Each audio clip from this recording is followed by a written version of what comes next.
Wow, so Jack had a wife before this whole thing went down? Well, we know he can't fix Boone in that type of way. Hey guys, it's Dan, your host, your Dan's Reviews, and today I'm back for another video for today. This one's going to be doing another video for Lost. This is my next review for Season 1. This is for Episode 20, titled Do No Harm.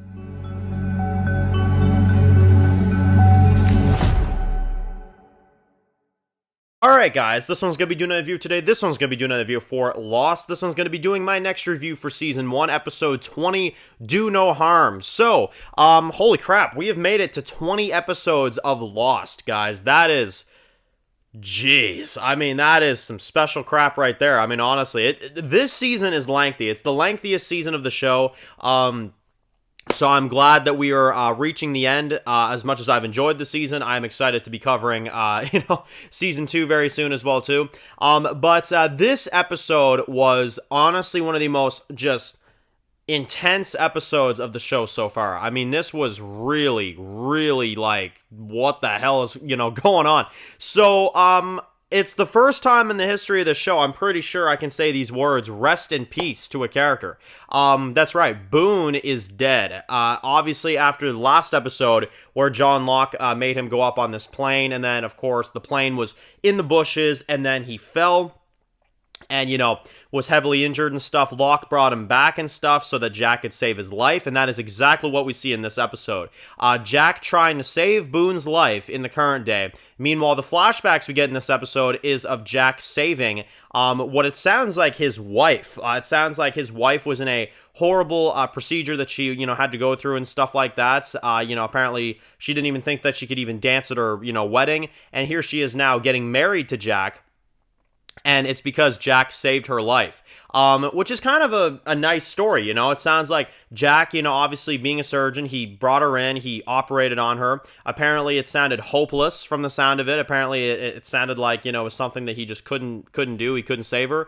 And then apparently, somehow, she was able to, to walk again and to do all this other stuff. And he fixed her, is the way that they put it, So they fell in love at one point, and then obviously here they are here getting married. And I got to admit, I was kind of sitting there thinking there while they were up, about to, make it final, when he's sitting there, giving his vows and stuff, I was kind of like, is this guy gonna friggin' pull like a Ross from Friends, like is he gonna be like, no, I can't do this, Yeah, take thee, Rachel. Those who watch Friends, you know what I'm talking about. I admittedly didn't think the wedding would go through. It did, but, he was having second thoughts. He was talking to his dad about it and stuff, and his dad was asking, like, well, do you love her? And he's like, yeah, I do, So it's like, well, then there you go, But he didn't write his vows. He just said them, just said what he felt. So sometimes that's the way to do it, man, honestly. Sometimes if you pre-plan stuff too much, it falls apart anyway. So honestly, that's what I always say to people. You don't always have to plan for something. It's good to plan for stuff, but sometimes improvising could actually come out even better. It depends on the situation, of course, but, sometimes, maybe I wouldn't recommend you doing that at your wedding, you know what I'm saying? But, I could hear it now. Dan gave me advice. I didn't write my vows at my wedding because Dan told me not to pre-plan for stuff, you know what I'm saying? So no, maybe do that, you know what I mean? But, I'm just saying, sometimes if you don't plan for stuff, sometimes it can go in a good direction. So, now, in terms of the current day storyline, this was intense, man, because we had Jack trying to save Boone's life, Shannon that found out, she was, really upset, and on top of that, it's time for Claire to have her fucking baby. Out of any time that it was time for her to have her darn baby, now is the time. She's having these contractions, they're like, go get Jack, so you got Jin, he goes to get Jack, tries to go get him and stuff, and Jack is like, I'm not leaving, I gotta save Boone's life, you know what I'm saying? So, you've got a son that's there with Jack, trying to help him out, trying to help save Boone's life. Meanwhile, you've got Kate, and you've got Charlie, and you got the others that are basically gonna have to just help deliver this baby. In particular, Kate. And you've got Claire that kind of has some second thoughts about the idea of having the baby to begin with. She doesn't, she thinks, maybe she shouldn't do it.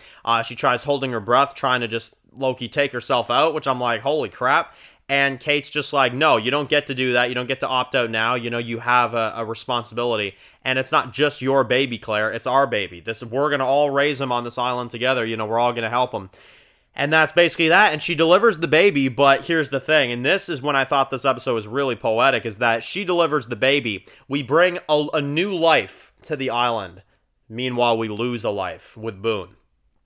Unfortunately, he can't be saved. It's too far gone. And they have to, accept that fact. So Boone dies this episode. Jack did everything he could, though. Meanwhile, you've got a new life that's brought into this. You know what I mean? So it's pretty screwed up. It's really sad. It's bittersweet, really, is the best way to put it. And, of course, you get the ending scene where everybody, sees Claire's baby and they're all surrounding her. And it's really this, nice montage. But then you've got Shannon that walks onto this and, in kind of a slow motion montage way, they tell her that Boone didn't make it, right? So you get Shannon's reaction to that. And then, which is really sad, you know what I mean? And then the way the episode ends, it ends on a pretty massive cliffhanger, which Jack looks at this as John's fault, Locke's fault, right? And I can't lie, it is. It absolutely is. But yeah, Locke screwed up, and at the end, Jack is like, I'm gonna go find John Locke. He's got I gotta go kill him look on his face. You know what I mean? It's a really intense ending scene. And Kate's just like, what the fuck, So, really intense episode. This is actually one of my favorite episodes of the show. This is really intense. This is really, really good. I got a perfect 10 for this one. This was a great episode with a lot of really, gut-wrenching and heartwarming and, intense, on the edge of your seat type of stuff. It was fantastic. So let me know your thoughts in the comment section below. What did you guys think about episode 20 of season 1 of Lost? Post comments down below. And of course, guys, if you're new to the channel and you enjoy videos like this, make sure to click the subscribe button to miss any other videos for Lost. Make sure to follow me on Dan's Reviews Official on Instagram, guys. And of course, I'll see you guys really soon for more videos for Lost. Enjoy the rest of your day, guys, and peace out.